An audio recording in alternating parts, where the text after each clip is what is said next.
pukul 9.30. Assalamualaikum warahmatullahi wabarakatuh. Waalaikumsalam warahmatullahi wabarakatuh. Alhamdulillah kita sudah masuk di pertemuan keempat ya, perkuliahan tatap maya. Mudah-mudahan masih semangat dan bisa mengikuti perkuliahan sampai selesai nanti ya. Di pertemuan keempat ini kita akan mendiskusikan materi tentang bahasa baku dan tidak baku dalam bahasa Indonesia. Berbicara bahasa baku dan tidak baku, tentunya memiliki peranan yang penting ketika kita menulis makalah. Dan ini menjadi modal dasar untuk tulisan kita bisa dipahami oleh orang lain yang membacanya. Karena tanpa menggunakan bahasa baku atau bahasa Indonesia yang baik sesuai dengan ketentuan gramatikalnya, maka orang yang membaca tulisan kita akan sulit untuk memahami apa yang kita tulis dalam makalah kita. Dan ini juga sangat bermanfaat ketika Anda melaksanakan tugas akhir atau studi Anda. Dalam hal ini misalnya menyusun skripsi. Di Untirta pada umumnya, fakultas apapun, jurusan apapun, maka masih menggunakan bahasa Indonesia dengan baik dan benar ketika menyusun laporan akhirnya. Sehingga ini ada relevansinya. Ketika tulisan kita ingin dibaca orang, maka tulisannya harus sesuai dengan sistematika penulisan bahasa Indonesia yang baik dan benar. Baik, kita coba misalnya di slide berikutnya, kita persamakan dulu persepsi supaya tidak melebar tentang istilah bahasa baku dan tidak baku dalam bahasa Indonesia. Dikatakan bahasa baku atau bahasa standar, artinya bahasa yang benar, dalam hal ini bahasa yang digunakan oleh masyarakat suatu negara. Negara kita adalah negara Indonesia dan memiliki bahasa nasional yang tertuang dalam Undang-Undang Dasar 1945. Karena berbicara bahasa baku berarti berkaitan dengan bahasa nasional. Karena bahasa nasional, bahasa yang digunakan di lingkungan akademik, di lingkungan pelajar, di forum-forum formal seperti diskusi, seminar, lembaga pendidikan lainnya, dan seterusnya misalnya, ini menjadi acuan. Ya. Bahasa baku atau bahasa standar ini harus diterima karena memiliki aturan yang baku, yang standar. Dalam hal ini bisa diterima oleh masyarakat bahasa. Dalam hal ini adalah masyarakat bahasa Indonesia. Anda ketika pergi misalnya ke Papua atau ke Aceh, tidak perlu Anda menguasai bahasa Aceh atau bahasa Papua. Cukup dengan menguasai bahasa Indonesia dengan baik, Anda bisa berkomunikasi di sana, di Aceh maupun di Papua. Begitu juga di provinsi-provinsi lain yang ada di Indonesia. Kemudian bahasa baku juga mencakup pemakaian sehari-hari pada bahasa percakapan baik lisan maupun tulisan. Misalnya ketika Anda berpidato, ya, menggunakan teks pidato. Agar terstruktur apa yang kita ucapkan, maka teks pidato yang baik itu adalah ditulis. Sehingga apa yang ingin disampaikan sesuai atau terarah. Gitu ya. Tetapi pada penggunaannya bahasa baku ini lebih sering digunakan pada sistem pendidikan, ya, dalam hal menulis, ya. Dalam hal ini adalah menulis ilmiah, menulis di jurnal, menulis opini, begitu kan? Kemudian sekarang di zaman digitalisasi, misalnya di media online, begitu kan? Kemudian misalnya di majalah. Nah, ini bisa dikatakan bahwa bahasa baku itu urusan resmi, begitu ya, atau bahasa resmi yang bisa digunakan misalnya di lembaga pendidikan,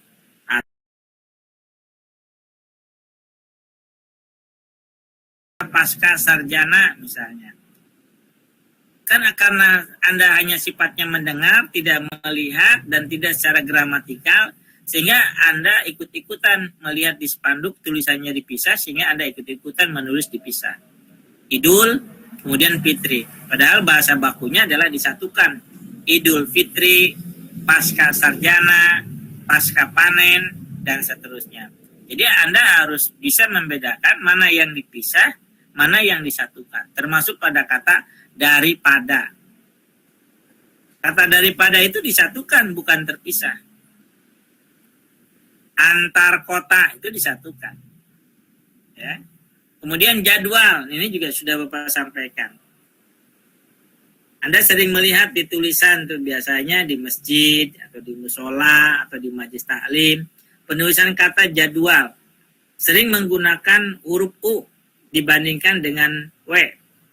Karena secara etimologi mungkin mereka tidak tahu sebetulnya kata dasar ini berasal dari unsur serapan dari bahasa asing mana atau dari bahasa Indonesia. Kalau kita lihat kan jadwal itu kan dari bahasa Arab, ya, yang berasal dari jim dal wao lam. Nah, sekarang wao, ya, dalam bahasa Arab wau itu tidak menjadi u. Dalam bahasa Indonesia kita ada yang namanya fonem w, dalam bahasa Inggris adalah w misalnya, seperti itu. Maka harus mengikuti kaidah bahasa yang bakunya.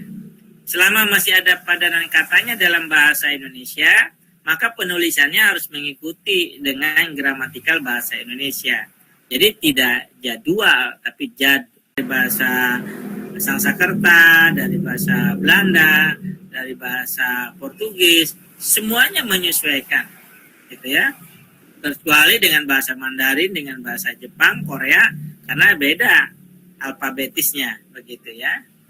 Tapi yang memilih struktur yang sama, biasanya yang membedakan adalah pelafalannya saja. Tapi hurufnya sama. Karena Anda sering mendengar atau menulis karena, apalagi kalau Anda kebetulan diperintah oleh gurunya menyusun karangan. Nah, kadang-kadang tidak terasa Anda menulis karena, padahal yang bakunya adalah karena. Sastra, sastera, gitu ya. Kemudian lembab, ini sama dengan tadi kata Sabtu dengan Sabtu.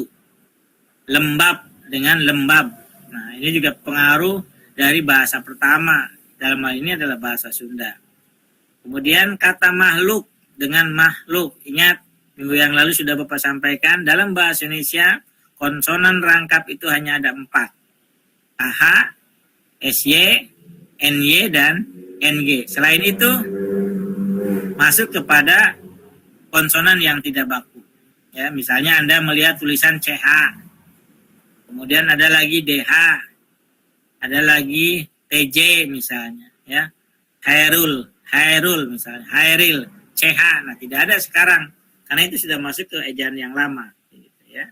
Tapi kalau KH, SY, gitu ya, NY, NG itu masuk ke dalam konsonan rangkap bahasa Indonesia yang baku.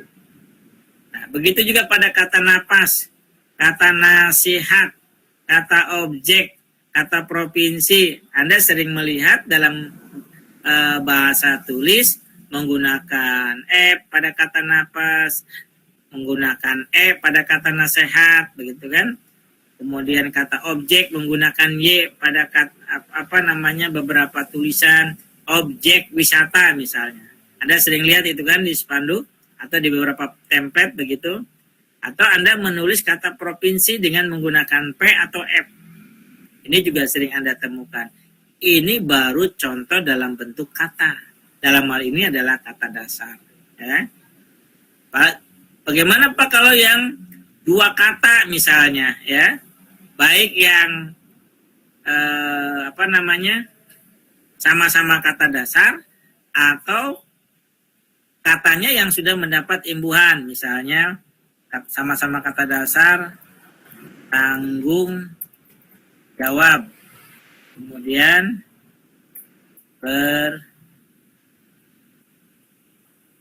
bertanggung jawab atau bertanggung jawab.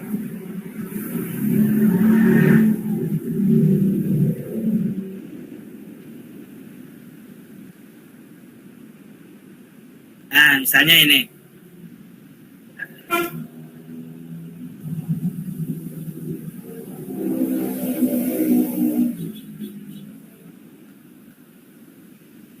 Nah, ini dua kata dasar. Kalau ada yang menulis dalam makalah kata tanggung jawab ini, misalnya disatukan, berarti tidak baku. Ya, penulisan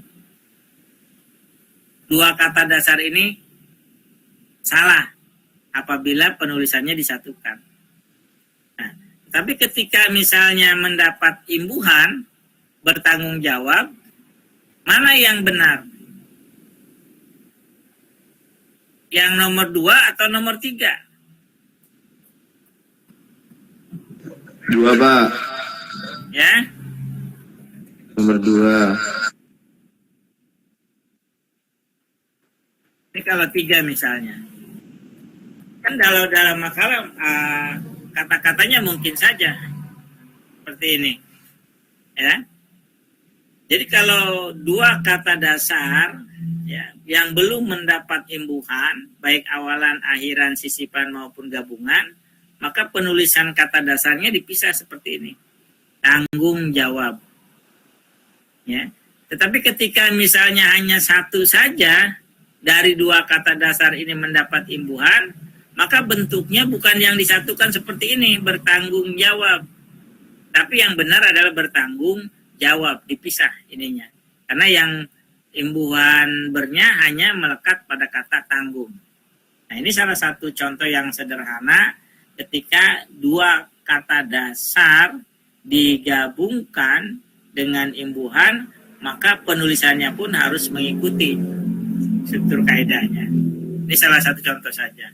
Ya. Nah, sekarang bagaimana dalam konteks kalimat? Ini sudah Bapak langsung dengan contohnya.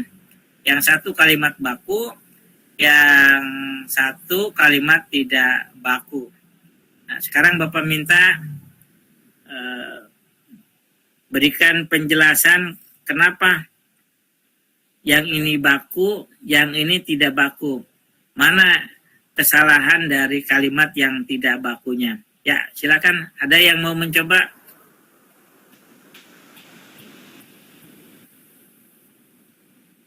Bapak minta ke siapa nih? Ke Ria yang awal tampil kuliahnya. Masuk ke room chatnya.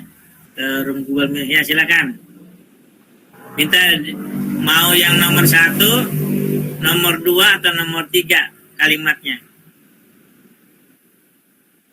Yang nomor 1 aja, Pak. Ya, silakan.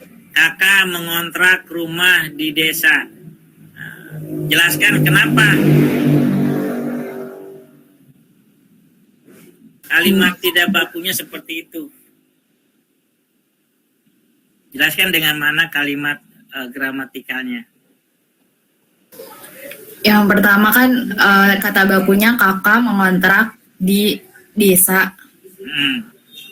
kalau mengontrak rumah kecil di desa, terus kalimat tidak bakunya kakak ngontrak rumah kecil di desa. Kalimat bakunya itu kenapa disebut kalimat baku? Karena pertama ada imbuhan me,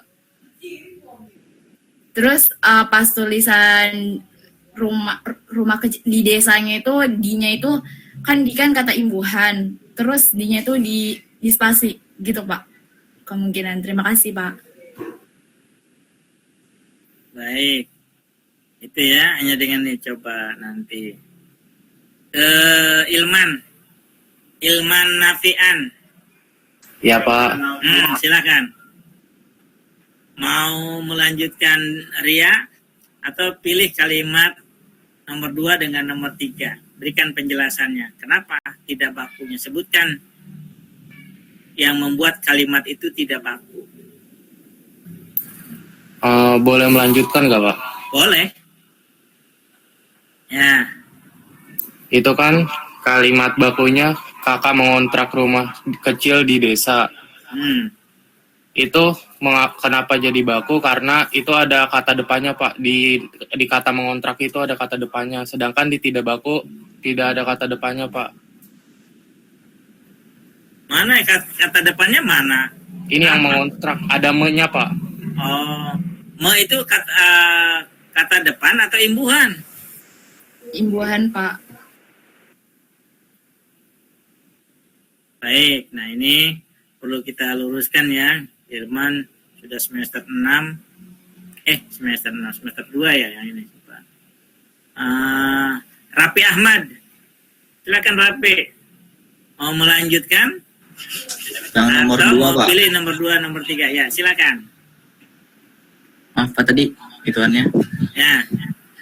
Yang kedua yang kalimat bakunya, yang pertama mereka saling bersalaman, sedangkan kalimat tidak bakunya mereka semua saling bersalaman. Yang kalimat tidak baku, kenapa dia tidak baku itu ada kata semua Pak. Jadi saling kan berarti sudah berarti jamak, nggak perlu pakai kata semua Pak. Menurut saya seperti itu. Terima kasih. Terus lihat dulu kalimatnya, jangan buru-buru. Emang mau kemana? Yang mana Pak? Ini kata yang nomor 2, lihat dulu kalimatnya. Mereka saling bersalaman. Nah, bersalaman. Kalimat yang tidak bakunya, lihat kalimatnya secara utuh. Mereka semua saling bersalam-salaman. Nah, gitu dong. Ya, jelaskan. Di kata saling bersalam-salaman itu sudah bermakna jamak Pak. Jadi tidak perlu kata semua. Ini pemborosan kata Pak. Terus? Apa bedanya kalimat bersalam-salaman dengan bersalaman? Mereka saling bersalaman itu kalimat yang paling efektif dari kata yang ini, dari kalimat yang ini, dari kalimat yang mereka bersalaman. Baik, sekarang ke Septian. Halo Septian, bisa dengar suara Bapak? Bisa Pak. Ya, silakan. Mau Yang lanjut nomor 1, 2 boleh, 2 Pak? atau nomor 3? Ya, Nomor 2. nomor 2 ya, silakan.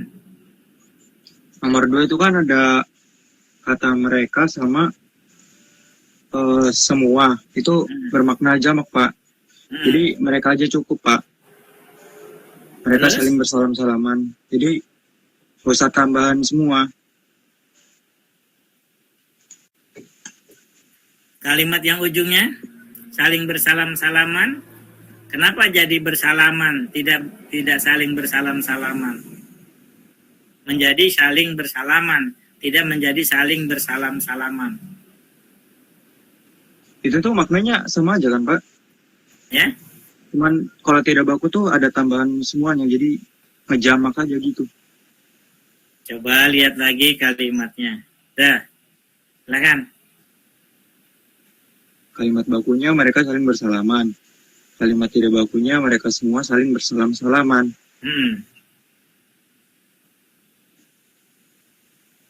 Iya, saya melihat tidak bakunya di mereka semua. Terus kenapa yang bersalam-salaman hanya menjadi bersalaman? Gimana, Pak? Baik. Bingung, Pak. Si bingung. Apalagi dalam bentuk alinea nanti kalau membuat makalah yang panjang.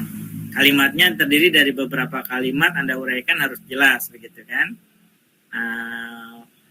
Ke siapa?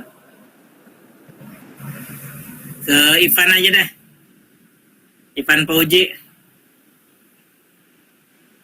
Ya, Pak. Silakan Ivan. Yang 3, Pak. Yang ketiga, boleh. Sudah lihat? Lihat dulu ya. Sudah. Yang kalimat baku, aku melihat kejadian itu dengan mataku. Kalimat tidak baku, aku melihat kejadian itu dengan mata kepala aku sendiri. Menurut saya di sini kata mataku sudah cukup karena sudah menandakan bahwa mata itu milik sang sang pembicara. Kalau dengan mata kepala aku sendiri itu menurut saya pemborosan kata, Pak. Nah, kepalaku itu berapa kata? Pan?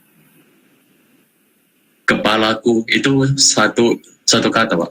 Masa, betul. Itu dari Dan kata dua apa? kata. Dua kata. Kepala Dengan kata aku.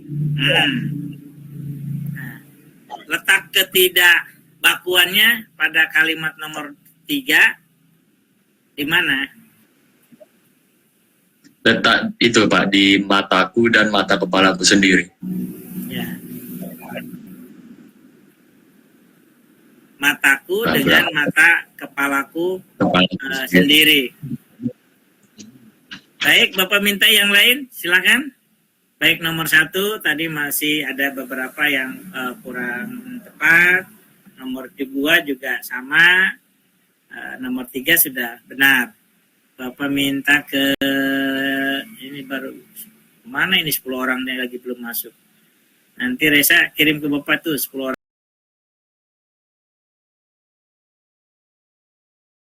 orang maupun yang online begitu. Kemudian yang kedua, yang pertama tadi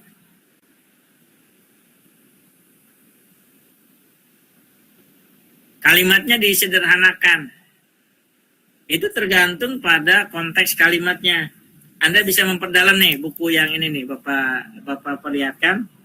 Di sini problematik bahasa dan pengajarannya. Sebuah analisis praktis bahasa baku. Nah, misalnya Anda ada menggunakan konjungsi, itu ada pilihan yang memiliki makna yang sama, misalnya demi, untuk, bagi. Nah, 3 kata saja. Anda bisa menggunakan dengan pola yang berbeda. Itu bergantung dari konteks kalimatnya. Kalau misalnya dia diberikan kepada orang lain, maka penggunaan konjungsi yang tepat adalah untuk. Ya. Kemudian ketika Anda mau menggunakan kata bagi, konteks kalimatnya juga berbeda. Ya. Jadi dalam bahasa Indonesia juga yang memiliki makna yang sama itu dilihat dari konteks kalimatnya. Dalam hal ini kita kenal dengan hierarki kebahasaan, tingkatan berbahasa. Nah. Ada lagi misalnya kata adapun, kemudian jangankan, kemudian seakan-akan. Itu kan hampir sama. Tapi ketika dibuat dalam konteks kalimatnya itu akan berbeda.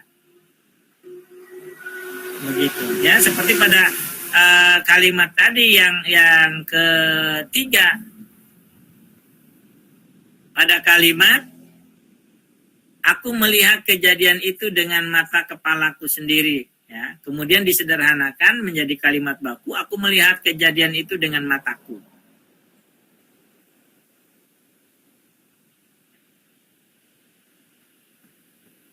Kita melihat ketidakbakuannya, karena mananya menjadi ganda ketika dengan mata kepalaku sendiri.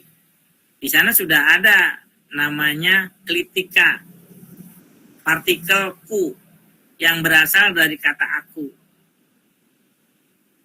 Ya. Jadi pandai-pandailah memilih kata dalam penyusunan kalimat supaya kalimat itu menjadi logis. Ya. Karena ciri dari kalimat ilmiah itu singkat, jelas, padat. Tidak bertele-tele. Sehingga orang akan sulit dengan uraian kalimat yang panjang-panjang sementara maknanya dangkal begitu. Karena itu menjadi ciri khas dalam sebuah karya tulis ketika pilihan katanya tepat. Begitu juga tadi contoh yang membicarakan tentang perbedaan antara imbuhan di dengan kata depan di yang lebih kita kenal sebagai preposisi. Nah, ini biasanya kalau seorang pembimbing ketika mengoreksi tulisan mahasiswa itu menjadi perhatian juga, ya. Kaitannya dengan penulisan.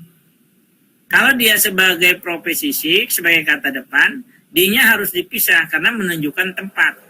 Di rumah, di sekolah, di kampus, begitu kan? Di kafe. Karena mananya menunjukkan tempat. Tapi ketika D itu tidak menunjukkan kata tempat, ya, maka di sana adalah sebagai imbuhan, gitu ya. Ini banyak sekali, misalnya bisa kata pada. Pada ini preposisi juga, ya. Kemudian ada apalagi daripada, gitu ya. Sama dengan konjungsi, banyak sekali yang bisa digunakan pada kata konjungsi. Makanya ketika Anda awal paragraf diawali dengan konjungsi, pasti itu dicoret oleh pembimbing. Karena di awal paragraf tidak boleh menggunakan konjungsi. Misalnya sebelum penelitian ini dilaksanakan, misalnya di awal kalimat, tidak perlu menggunakan kata sebelum. Langsung saja penelitian ini dilaksanakan bla bla bla bla seperti itu. Jadi tidak perlu menggunakan kata konjungsi, misalnya melainkan seperti itu kan konjungsi. Sedangkan, nah itu juga tidak boleh di awal kalimat. Jadi cirinya setiap di awal paragraf atau di awal alinea itu tidak boleh menggunakan konjungsi di awal kalimat. Sehingga ketika Anda menulis seperti itu sudah langsung dicoret saja. Minta diperbaiki.